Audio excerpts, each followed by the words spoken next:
não colocou ninguém em situação de risco de morte, mas foi acompanhado por todo mundo, né? Então, e foram tendo os ajustes, e hoje a gente ter o Cegonha Carioca, né, a ambulância do Cegonha Carioca, atendendo essa mulher no sistema prisional, é algo que nos deixa muito, muito feliz, né? E, sem dúvida, isso não é uma ação só da saúde, né? A intersetorialidade, ela é primordial. Só funciona porque há intersetorialidade, né? Então, o quanto que a intersetorialidade, para nós, é importante, né? O serviço de saúde e de segurança alinhados, com pactos bem estabelecidos, né? A gente pôde também aprender um pouco mais as questões que são de segurança, que nós não conhecíamos, e eles também puderam ter acesso ao cuidado em saúde. Então, isso impõe uma relação de confiança, né? Que é uma troca que a intersetorialidade prevê. Então, eu faço um reconhecimento, né, público a todos os agentes de segurança que estão empenhados para que essa mulher tenha o melhor cuidado em saúde no sistema prisional. Além, né, da segurança, tem uma construção com as maternidades, porque também não era algo novo, né, as mulheres privadas de liberdade tinham seus bebês nas maternidades, mas o que mudou foi que existe coordenação do cuidado, né? Então existe a equipe que envia, existe a equipe que recebe, existe a equipe que devolve e a equipe que recebe novamente, né? Isso também permitiu uma aproximação das maternidades no cuidado dessas mulheres. Temos mulheres de gestação de risco habitual, mas temos mulheres de gestação de alto risco, que impõem uma necessidade, uma articulação com as maternidades ainda maior. E de forma muito feliz, né, a gente reconhece que eles também estão implicados, né? Então, não é algo só da atenção primária, é algo que envolveu a rede. Então, eles estão implicados, a ambulância está implicada, existe um complexo regulador, né, que faz gestão das ambulâncias. E a mulher privada de liberdade, ela não tem o direito de ir e vir, né? Então, precisa ser vista, e é vista de forma diferente. Então, o acionamento da unidade prisional feminina para o Cegonha Carioca também tem um olhar diferenciado. Então, em resumo, são muitos esforços, são atores, né, garantindo o que está previsto, né, previsto no SUS, previsto na humanização, previsto na lei de execução penal. E é isso, essa construção foi árdua, mas a gente tem coletado bons frutos. Nossa, uma aula, né, gente? Muito bom te ouvir, Raquel, sempre. Eu tinha aqui uma pergunta sobre os desafios, mas acho que você contemplou muito bem na sua fala, no seu discurso agora. Quando você traz a intersetorialidade, quando você traz o desafio da continuidade do cuidado, da coordenação do cuidado versus a maternidade, envolver todos esses, né, atores, né, essa relação, estabelecer essa relação de confiança nesse processo. Então, acho que você já contemplou bastante a gente com relação aos desafios, né, que eu acho que são contínuos. Você falou, vai mudando o cenário, mas é contínuo os desafios que a gente tem aí pela frente. Então, o Marcelo vai dar continuidade às perguntas agora. Raquel, já pensando nos desafios, né, desse processo, que já deu para perceber que são vários, né, mas pensando em longitudinalidade, universalidade, rede, direitos humanos, né, você já contemplou a gente aqui com grandes êxitos, né, que era até uma questão da minha pergunta, mas valeu a pena? Você pode dizer para a gente? Nossa, sim. É sempre um aprendizado, né?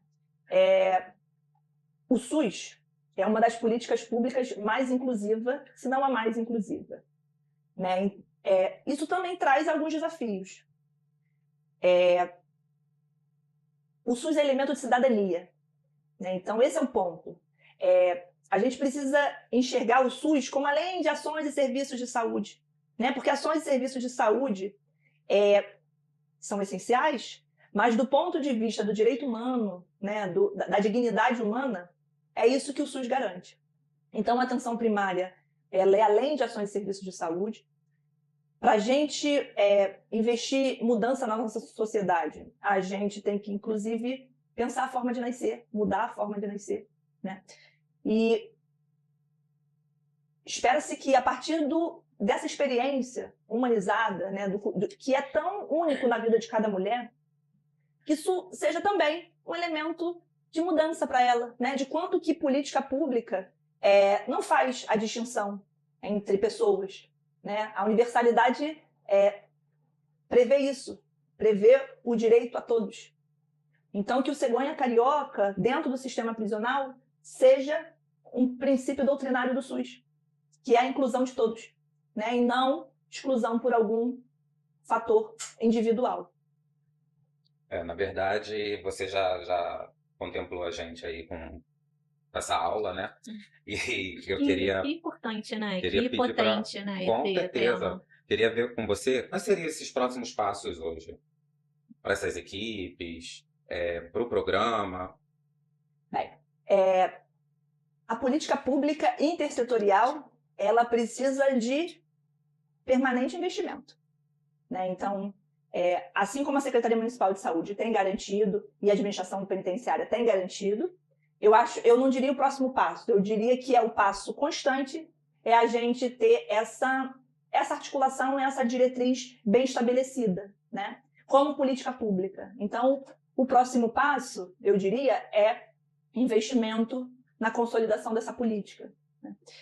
Isso pode ser através do monitoramento, né, do percurso até aqui. Já temos 2 anos de início, né, desse cuidado em saúde. O próximo passo é sempre investir em diálogo. Não existe intersetorialidade sem diálogo, né, sem compreensão de campos tão distintos. Então, somos campos distintos, mas temos uma interseção importante, né? Então, sobre essa interseção, é que nós agimos de forma conjunta.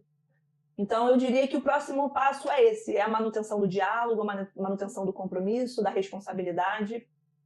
Isso da equipe de atenção primária que está lá, mas também de todos os outros componentes, como, né, que eu disse anteriormente, da maternidade, da regulação, né? E lembrando que da administração penitenciária, ele também tem setores, né? Envolve o setor de transporte e escolta, envolve o setor da unidade, envolve o setor de agendamento, de consulta.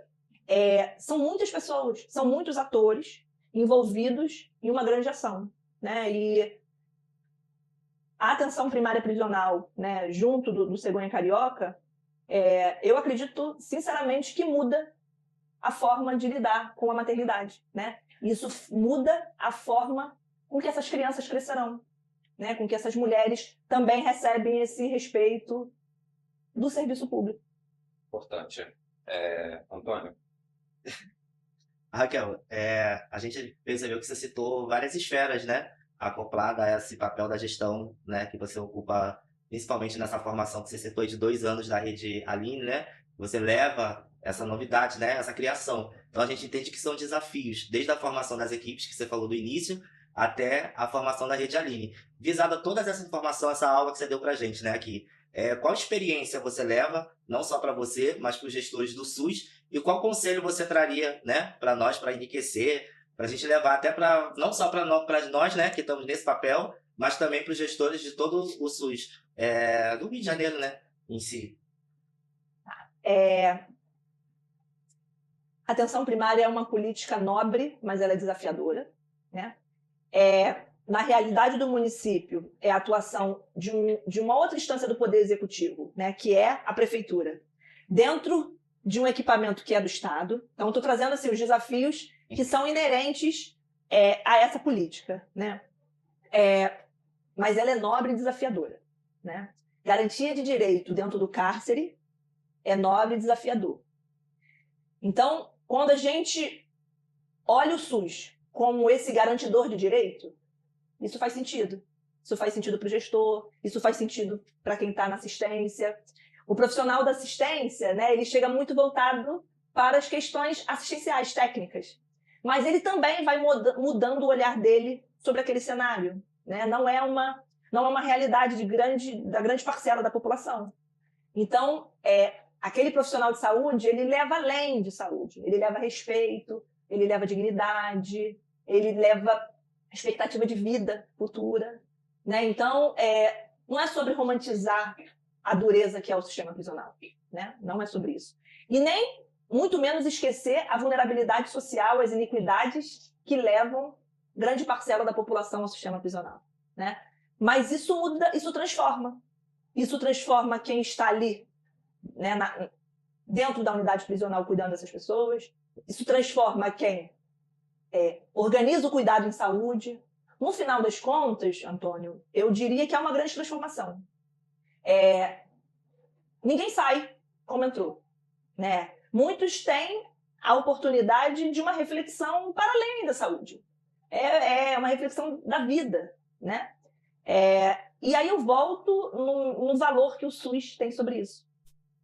De ter profissionais ali de diversas categorias, de diversa formação, entendendo que não é um lugar fácil, trivial, não é. É um lugar de resistência, né? E o SUS prevê isso, sabe? Quem tem aptidão, quem tem vocação para o cuidado de pessoas em situação de vulnerabilidade, enfrenta o que é necessário enfrentar para que essa política, que é nobre, mas é desafiadora, tenha consistência, né? E o que eu espero para os próximos tempos, para os próximos anos, é que a atenção primária, a nível municipal, estadual e federal, né, envolvendo todas as unidades prisionais do nosso país, tenha uma política pública um pouco mais, vamos dizer, uniforme, né? Ainda é muito diferenciada pelas realidades de cada local, mas que, a partir da política nacional de 2014, né, temos 11 anos de publicação da política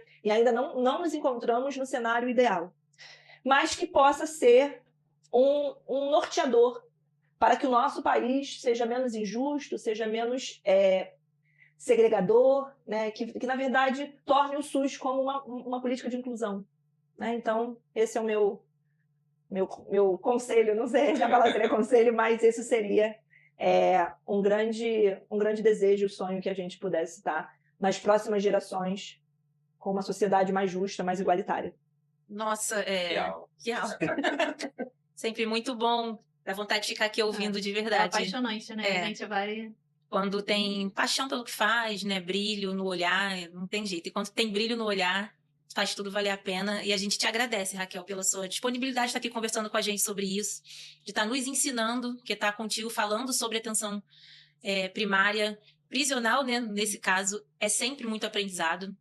A gente quer agradecer, né, a essa instituição aqui, que nos recebe para contemplar esse trabalho de conclusão de curso.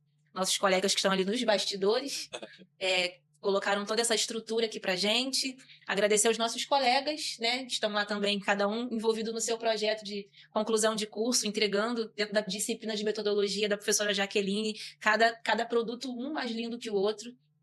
Os meus colegas, né, nós temos o prazer e a honra, Raquel, de trabalhar contigo na atenção primária prisional, e a gente sempre aprende, e eu te agradeço porque o seu discurso é muito afinado com a sua prática. E isso nos deixa muito tranquilos e à vontade, a gente não está fazendo uma performance aqui, né? Não tem teatralidade aqui, porque seu discurso nobre é muito alinhado com a sua prática, a sua prática a gente vê no dia a dia. Então, obrigado por essa nobreza, pela sua generosidade do saber aqui, multiplicando o saber com a gente, compartilhando. Aos meus colegas de trabalho, né? De cela. De sala e de cela. Vamos até o final, né? Nosso trabalho tem tudo para encerrar bonito. E é isso, gente. Muito obrigada a todos. Obrigada, Raquel. Muito obrigada. Eu que agradeço. A gente não para de aprender nunca, né? Então, a gente divide o que a gente sabe e a gente absorve tudo o tempo todo, né, das pessoas que também têm muito a nos ensinar. Eu agradeço, eu espero que a atenção primária prisional se mantenha consolidada nos últimos tempos. Obrigada, gente. Tchau, tchau. Coordenador Rafael, muito obrigada. Tchau.